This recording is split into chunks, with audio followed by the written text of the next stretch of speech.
Hello everyone, welcome back to the class of Sambhasha and Yoga. Today we will be discussing about the basic concepts of preventive and social medicine. So what will we be discussing today? Today we'll understand the concept of positive health and well-being. We'll understand the concept of disease and of causation of disease and also the prevention. Like how our science of Ayurveda has the basic concepts based on which the whole theory of the Ayurveda, later whatever you study, is understood. In the same way, we understand the modern science on these concepts. Of course, there are a lot of other concepts, but these are very important ones, and these will kind of slowly help you to understand the epidemiology or the disease concepts in a better way. So let us start with these concepts first, and then whatever other concepts are, we'll understand them accordingly when the chapter comes up. So let us start with what is positive health. See, last class we understood what is health, right? So what are the different dimensions of health and how we understand or evaluate it. But then what is actually a positive health? We use this term a lot, and nowadays everybody is like, this has become kind of a fashion right now. The positive health should be improved and all. Everybody is saying this, using these terms. So what does the positive health mean? So being a student of P&SM and Swasthavritta, you should know all the meanings of these terminologies. They are not random terminologies. They have a specific meaning. Okay. So positive health means perfect functioning of the body and your mind. Of course, this again seems like an idealistic definition, but yes, that is true. But there are some, practical applications as well.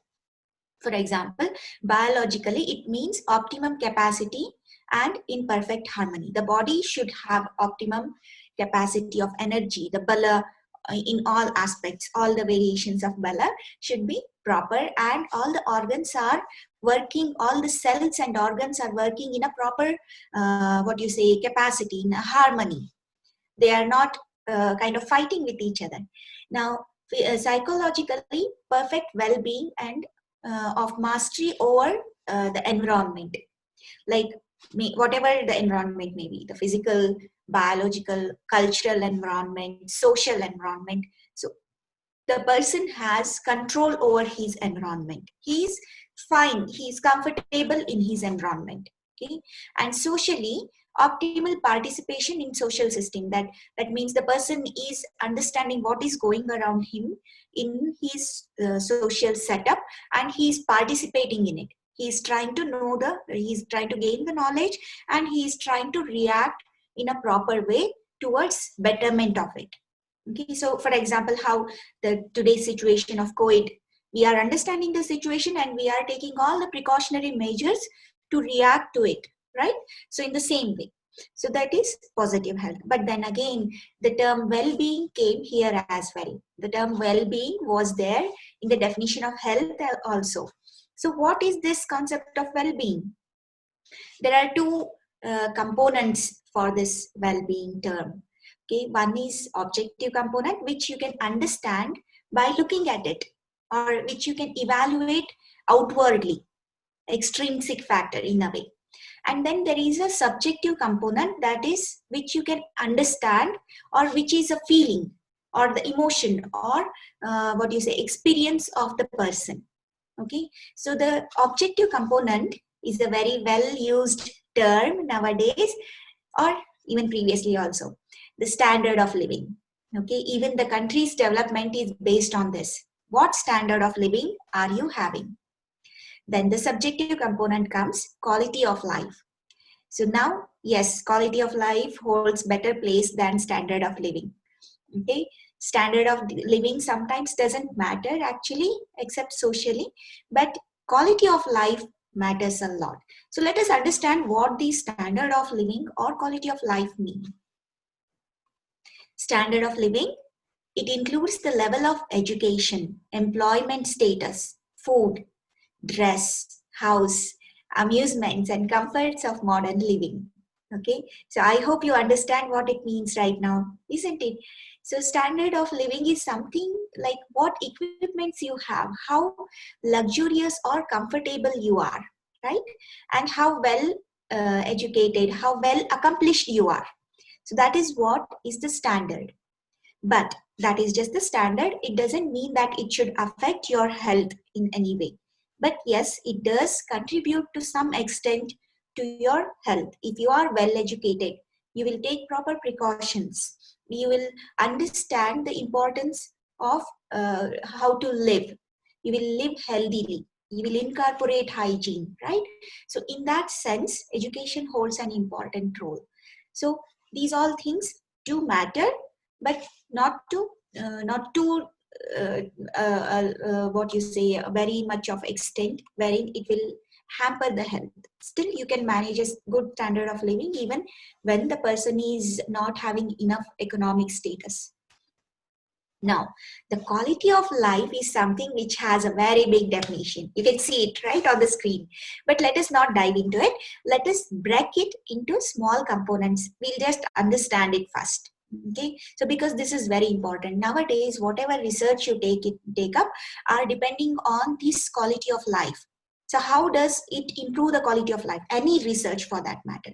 Okay, there will be definitely a question which will ask you about the contribution of the research to improve the quality of life. They will not ask whether it will improve the standard of life, right? But they will ask how it will improve the or affect the quality of life of any citizen or citizen of the world. Fine, right now we will not speak about just citizen of the nation. We are the citizens of the globe.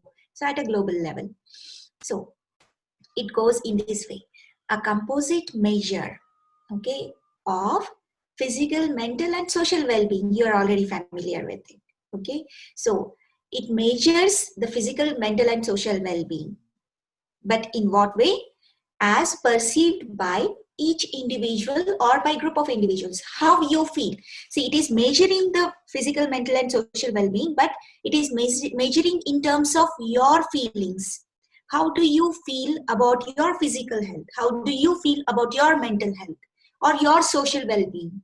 So that is what it is based on. That is to say, whether you are happy or satisfied or if you are gratified. Okay, so if you are happy and satisfied with whatever setup you have a good quality of life. If you are not, even though your standard of living is very high, your quality of life is very poor. That is how it is measured. Now, how do you perceive the physical, mental, and social well-being? You experience it.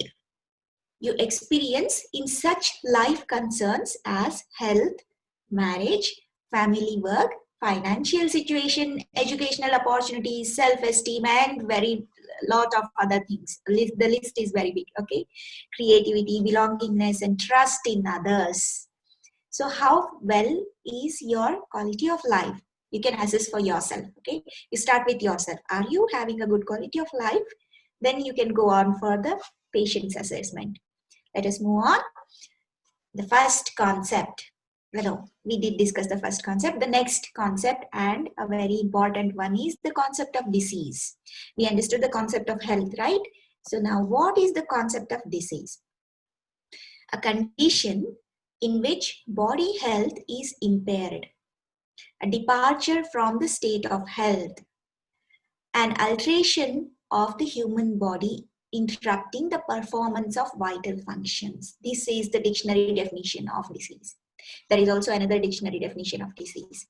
A condition of the body or some part or organ of the body in which its functions are disrupted or deranged. So now what is the concept of disease? Again, the definition of disease is very difficult to define. Okay, it is not that easy in the similar way that of health, but yes, somehow the health was defined. But disease, it is very difficult because it is like it has different ranges. If you take temperature, there are different ranges. There are different variations of temperature when the fever sets in. Simple fever itself, we can't define in a proper way. just rise of temperature. How does it range? In what frequency does it range? If yes, there are not all diseases which will definitely have fever, right? There are different definitions, diseases which have a mental this component.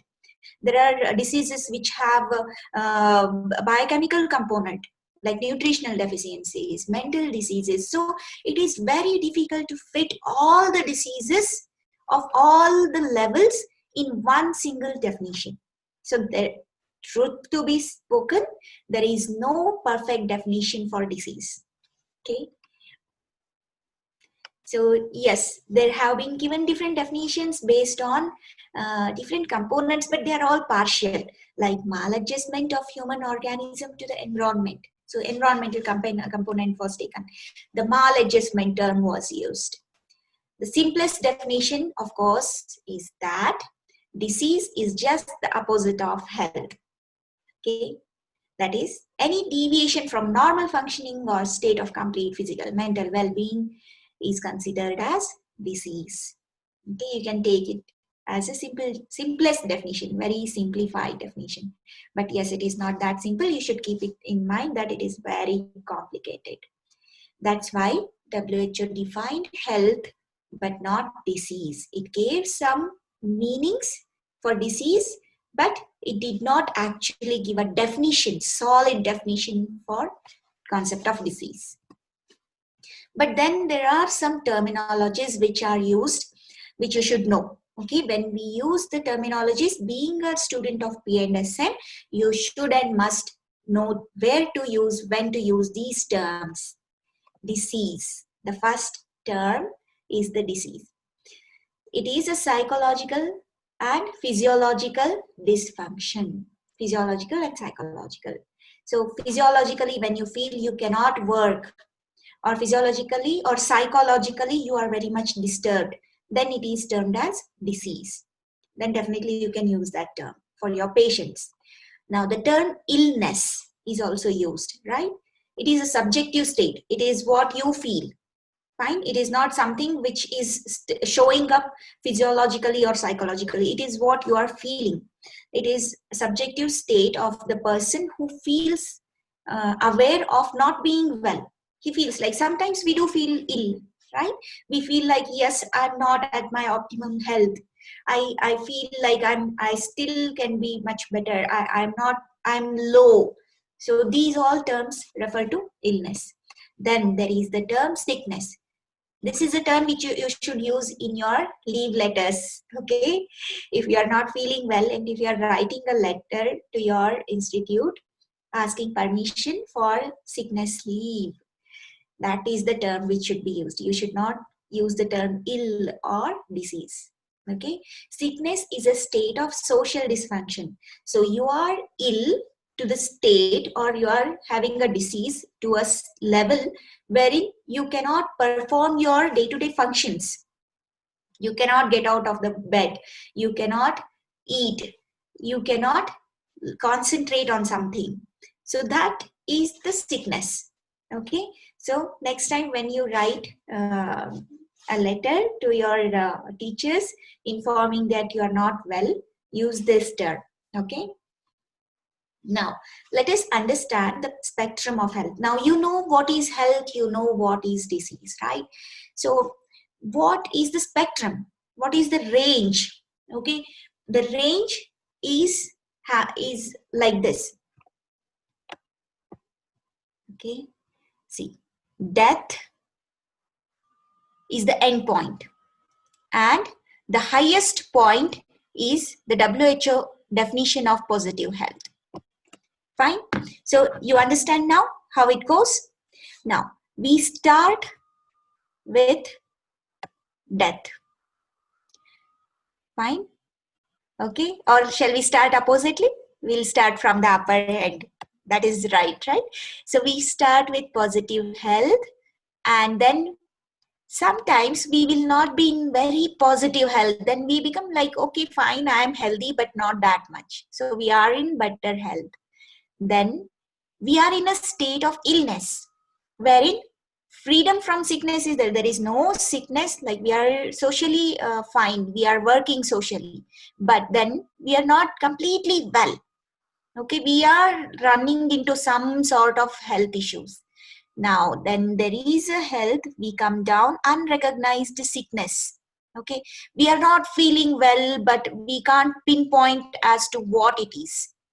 Okay, so then comes the mild sickness. Then we know that yes, I'm having mild fever or something like this, I'm having mild abdominal discomfort or something, headache, etc. Then it enters into a severe sickness. Then we understand all the signs and symptoms start to come up. Then we enter the proper established disease. Okay, bhedavastha. Then either we recover back to positive health, we go in the same way, we become mild sickness, then milder form of sickness, then freedom from sickness, better health, then positive health. Or what we do, we enter into death or disability. Okay, so the range is from death to positive health. This is the spectrum of the health. This is the total range given. It is already established. You are in either one of this state. Okay, so that is it. Now you understand the spectrum of health. This is very important. So get a proper meaning. If you are still confused, rewind back and then listen to it. Now let us move on to the next concept of causation. This is a very interesting concept. Okay, this is how the modern science understood about nidana. Okay, our science is very well advanced and we are already established about what is nidana and how many types and everything are there, right? But modern science didn't have teachers like ours, acharyas. So they had to discover everything on their own, and yes, it has not been a very good journey for them. It has been a very big learning curve. Okay, so let us start with what are the concepts of causation. There are lot of other concepts of causation which were proposed, but we will study these four important concepts because they are still active. Okay, the germ theory of disease or single cause theory. It is also termed as single cause theory. Remember it. I have not written it here, but you have to remember it. Okay. Now, epidemiological triad. You have heard about it, right? Then multifactorial causation. This also indirectly you might have heard. Then there is web of causation. Okay, very important one. Now, let us start with the first one, germ theory of disease. Okay, so what does germ mean? It's a very common term. Even the kindergarten kids will know what is germ.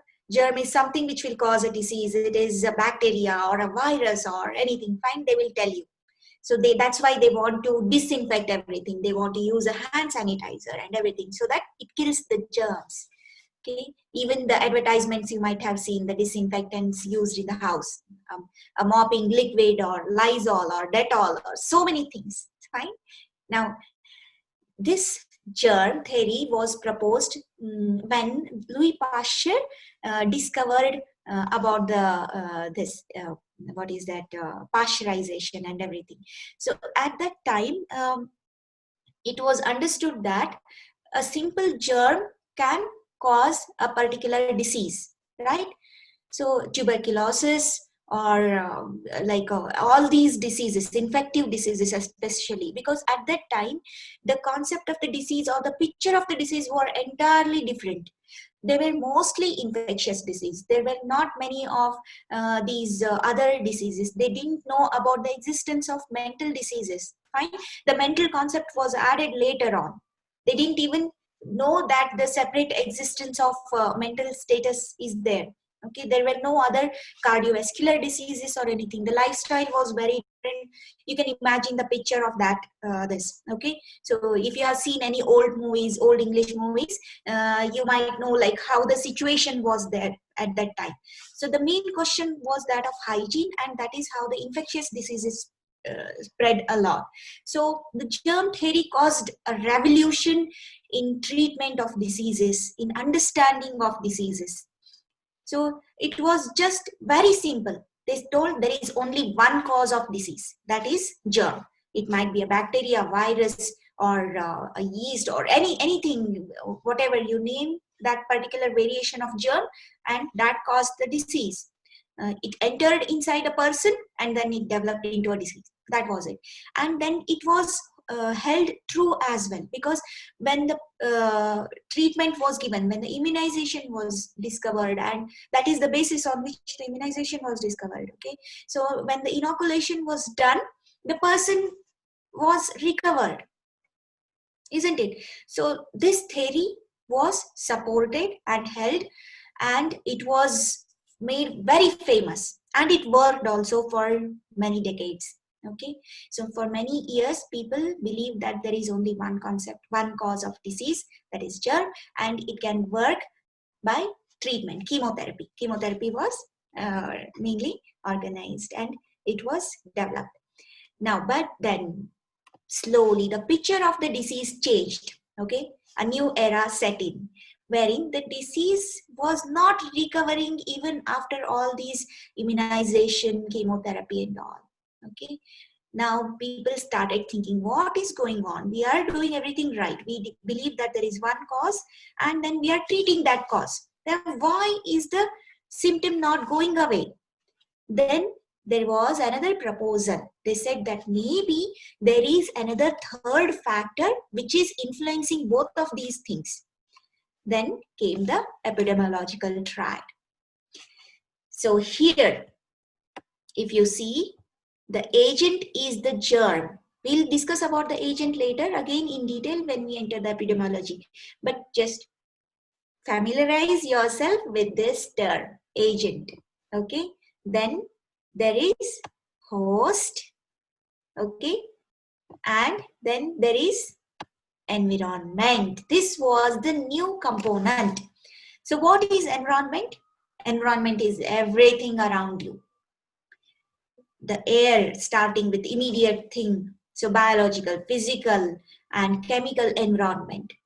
Okay, even the psychological environment, which was later discovered. But yes, biological, physical, biological, and chemical environment. These three categories were first proposed when they defined the environment. So this environment modifies or gives effect or gives strength to agent to enter inside and weakens the host to develop the agent into a disease, or it can even give strength to host. See, it can act both ways. The environment can give strength to agent, so it can cause the disease, or the environment can give strength to host, which can increase the immune power of the host and repel the agent. Understand? So environment worked in both ways. So this was called as epidemiological triad. We'll learn about this triad in better way in epidemiology. But yes, this holds true even now. Okay, all these concepts hold true even now. So that is why we are studying about this now. Okay, we are not studying something outdated. Okay, now let us move to the next factor. Now what happened? This worked for a long time. Okay, it was okay with all the researchers. Yes, they started implementing this thing and it was all working. Now what happened is, even after this, the diseases, see, the mother nature will always keep giving you challenges. It will not allow you to be monotonous in a way. It will make your life interesting in one or the other way. So the disease pattern changed again. Okay, this is the next episode of the disease. The new challenge was given, and then they discovered that it's not just the infectious diseases, but there are other things as well which kind of affect you. Okay, so what are the other things? Other environmental things? No. Other infectious things? No. There are things, there are diseases which are not infectious. The new form of diseases came into existence, the lifestyle diseases. This concept was very new for many people. So then they understood that the diseases are not that simple. Okay, these diseases are very special, the cardiovascular diseases, the cancers, the mental illnesses. You name so many diseases we are very familiar with right now, right? So this involved web of causation. They said that it is very complex. Yes. So let us map it. When they started mapping, it became like a internet. Okay, interdependent, complicated, multiple connections and everything. So interdependent network, sorry, it is of signs and symptoms leading to various diseases which are interdependent as well. The basic tenet of epidemiology is to study the cluster of causes and combinations of effects and how they relate to each other. So this was the web of causation. A variety of possible interventions that could be taken which might reduce the occurrence of myocardial. See, the term relative risk was used. Okay, first let us see this picture and then we'll go back to the previous slide, okay, to understand it. Now, what does this picture show you? You might have seen this in, I have taken this picture from P&SM book, okay? It is a very important book. You should always have a copy of it while coming to the class, while going to P&SM class. It will help you a lot. And it is a very interesting book and very simple language. You can understand it very nicely, okay? He doesn't use complicated terminologies except the terminologies which should be used in medical science. Now, this is a map of how the myocardial infarction, the MI, started. Okay, so if you see now, there are changes in the lifestyle, very basic ones. Okay, changes in the lifestyle, then there is stress. This is what we are facing right now. There are so many changes in the lifestyle. Okay, there is so much stress in the lifestyle. Now, how does the changes in the lifestyle affect it? There is lot of food available. There is junk food available. There is lot of what you say street food available, which is very favorite. Lack of physical exercise. You are so busy attending college, attending classes, attending hospitals that you don't have time to exercise. Then there is another aspect of habits.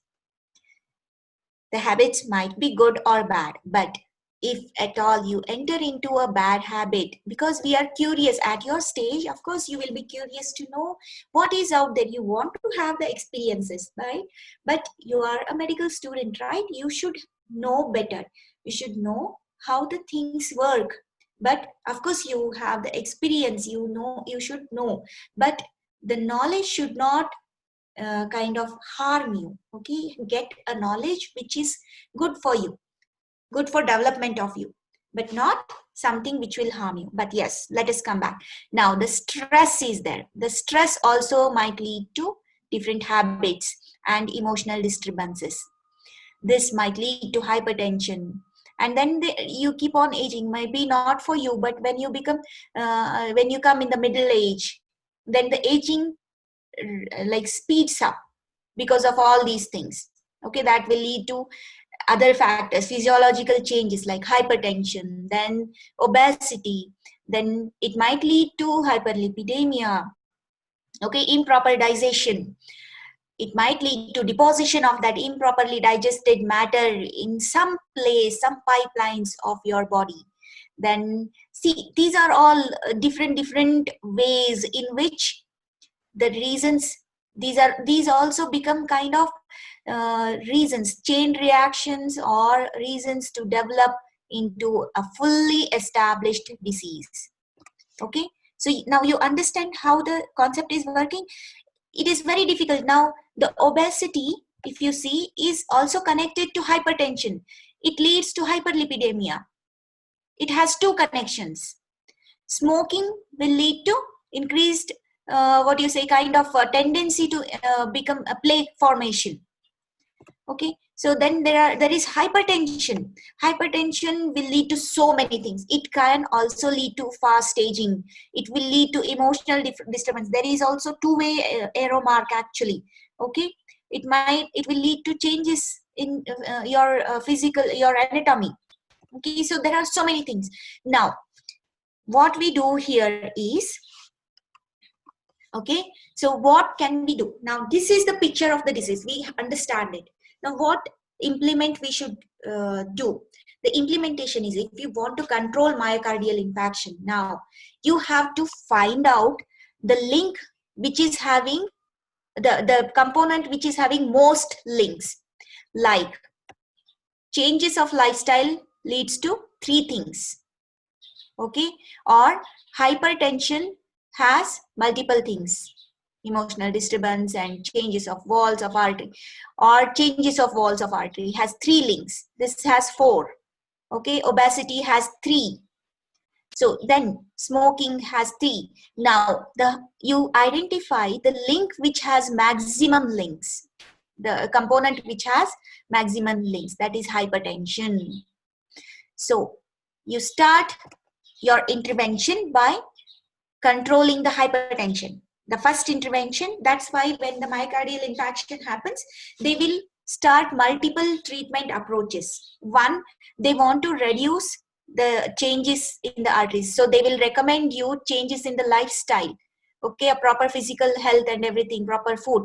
They want to reduce the hypertension. They will give medicine to reduce the hypertension. They will also give the medicine to reduce the atherosclerosis and so on. Okay, so different approaches. You find the component which has multiple links and you start working on it. So that is how you prevent or you treat the disease. Okay, fine. Now let us go on to the next this, but before that, let us understand how the disease works. Okay, like we understood the spectrum of the health and disease, in the same way we have to understand how the disease is. And it was very interesting to know it. It is not that easy also, but yes, if you see the difference, especially how the how this was understood, how a disease manifests, how the signs and symptoms arise, and how the death happens. Okay, this study was done based on many people. They and then the people should not take treatment. If they take treatment, then you cannot understand how the disease develops, right?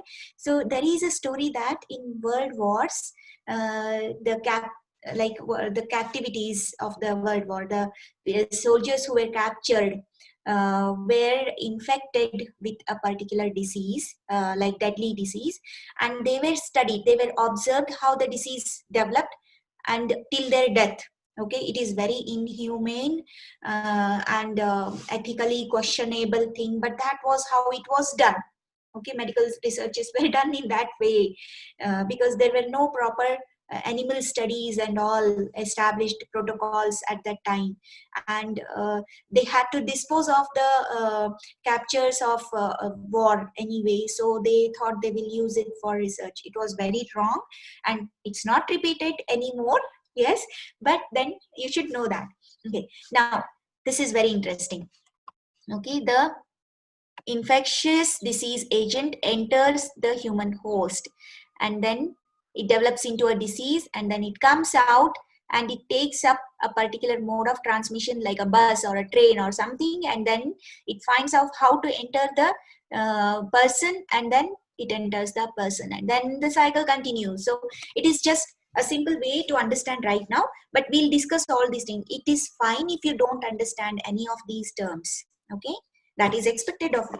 It is fine, but later you will definitely know what these terms are. We'll discuss these terms when we discuss the epidemiology, but just to keep it in your mind, have this picture in your mind that there is a cycle. Okay, now the key or concept of epidemiology is we understand the disease when it starts, the earliest stage of the disease, and then we understand through what all stages it moves, and then it comes into either recovery or it leads to disability or death.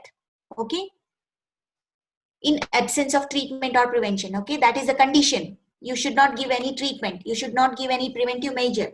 Then what happens to the disease? Does it recover? Does a person die, or he leads into disability? Okay, so there are 2 phases for any disease to develop, that is pre-pathogenesis and pathogenesis. This is very important one. Pre-pathogenesis is a process of the disease agent. It is a struggle of it is kind of a life story of the disease agent. You can imagine it like a movie, a struggling artist, a struggling disease agent. It somehow gains entry into the body. It develops into a full-fledged disease, into a success, okay? Then there is a pathogenesis phase. That is when the disease agent is very powerful. It has overpowered the man and it has developed and established itself. That is a pathogenesis phase, the disease phase, actual disease phase, okay? So let us see this picture. This is also a table taken from Preventive and Social Medicine, Park book. Okay, so there is this pre-pathogenesis, period of pre-pathogenesis, and then there is a period of pathogenesis. So this table, this side indicates period of pre-pathogenesis, and this side indicates pathogenesis, okay, disease stage. Now what happens in the pre-pathogenesis stage? There is agent, there is host, and the environment. We are incorporating the triad here, okay? Then this interaction is favorable to agent, and then somehow the agent gains entry into the human host, human body. Now this develops like this in these steps. Fine. Now the agent enters the tissues and physiological changes start to happen. That is, the person will start to experience pain or fever or something of this kind, okay? Now what happens? Slowly the signs and symptoms come up. Then he enters into a clinical horizon. But yes, if the changes are there which are very mild and the immunity of the host is good, or he takes up treatment or something, then he will recover, okay? This is one outcome of the infection. This is infection and this is the outcome. But if he doesn't recover, what happens? If he is weak, he enters into the realm of signs and symptoms. Now what are the signs and symptoms? He will start to become weak, or he will feel appetite is lost or something.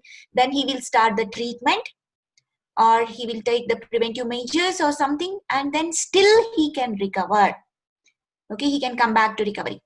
But he doesn't care. He doesn't take proper treatment. He doesn't take proper precautions, rest, etc. Then it might lead to disability. He will not be able to do any work in the society, like sickness, okay?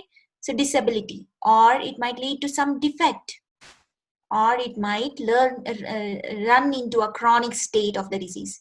A disease which runs for a very long period of time, like tuberculosis, leprosy, these kind of diseases, or cardiovascular disease. This is not just for infective diseases. This is true even for non-infective diseases as well, okay? So like that. And then he might enter into death. See, there is no relation here. It is entirely different one, because it might continue throughout his life, or he might enter into death. So you understand how this works? Okay, if you are confused, rewind back and listen to this once again. Okay, don't worry, it is very simple. You just need to concentrate a little bit more. Now, so this is how the disease is, okay? Now let us understand the last concept of our today's topic, concept of prevention. Now, the same picture, but we have added these columns newly, okay? So the same picture we are drawing in. Now the disease process, level of prevention, modes of intervention. Intervention is what you should do at that point of time, okay? So when the interaction is happening, pre-pathogenesis phase, there comes the primary prevention, okay? Say the agent has infected the person. Then comes the secondary prevention. Say the infection has led to disability, defect, or chronic state. Then the tertiary prevention. Okay, let us understand this in this table. Preventive measures, level of prevention, primary, secondary, and tertiary. So there are 3 levels in which you apply the preventive measures. Now, what preventive measures do you apply? In the primary prevention, you apply health promotion or specific protection. It is also called as primordial prevention also, okay? Primary and primordial prevention. Primordial prevention holds a lot of importance. We'll discuss that again later. But for now, understand this, very simple. There are 3 levels. The primary prevention is when the disease has not happened. The infection is yet to happen. So what you are doing, you are trying to promote your health. The current situation, you have not got infected with COVID, but you are trying to improve your health so that the infection doesn't happen. You are taking specific protective measures like protective equipment, a mask, hand sanitizers, maintaining hygiene. So all these will prevent the disease from happening. Okay. Say if the infection happens in a person, what has to be done? Secondary prevention has to be done. What is secondary prevention? Early diagnosis. Try to identify the disease as soon as possible. That is why everybody is like the health authorities are publicizing the signs and symptoms so that you can identify them as soon as possible and go to a doctor and take treatment. Okay, identify, early diagnosis will lead to better recovery. You can come back to recovery. Okay, so treatment. Then say if the treatment is not working, the disease has progressed a lot, then what happens? Then you don't give up. Okay, we never give up. That is how a Vaidya is. A doctor will never give up. He will always fight till the last breath. Okay, one or the other end should come. Either the person should recover or he should die. Okay. Yes, so tertiary prevention is applied. So what are the tertiary preventive measures? Disability limitation. We see the disability has already set in. So how to limit it? How to make him work again? Okay, how to bring back the normalcy again? We'll work on that. If yes, the disability, we could not limit the disability, it sets in. Like for example, tuberculosis, they might lose the digits, or that is fingers, okay, or they might lose the eyesight. So then we go for rehabilitation. If the person has lost his eyesight, we will if you have visited the rehabilitation centers of tuberculosis or leprosy, you will know they do such wonderful work. They will teach the patient to work with whatever sense and abilities he is left with. See, he might not have eyesight, but he will have definitely his other 4 senses, right? So they will be heightened, and how to use them to recover or to compensate the eyesight. It is a very interesting thing. You should and must visit a rehabilitation center when all the situation has normalized, okay? That is why the visits are planned. Okay, so this is how the preventive measures work. Then, yes, again we come back to this chain. So why I'm showing this?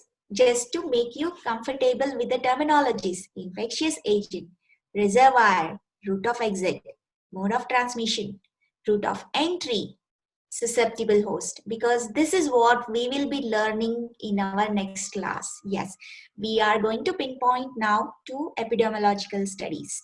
Okay, epidemiology. We will enter into epidemiology from our next class onwards. So, what did we study today? We understood the concept of positive health and well-being, right? We understood the spectrum of the disease from positive health to death. What all stages it goes through, okay? The concept of disease, the concept of causation, very interesting, like a movie. And then concept of prevention, okay? So try to read the book and go through all these points before the next class. Okay, so I hope to see you with all the extra understanding, and if you have any questions, please post them as comments.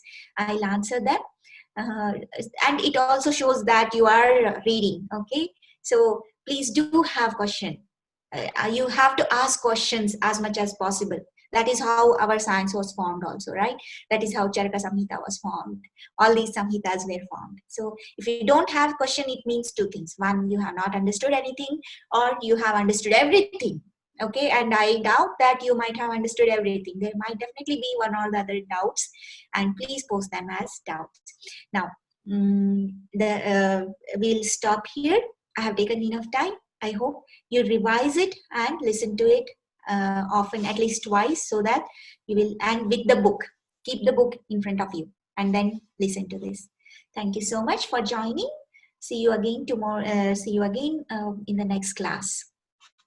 Have a nice day.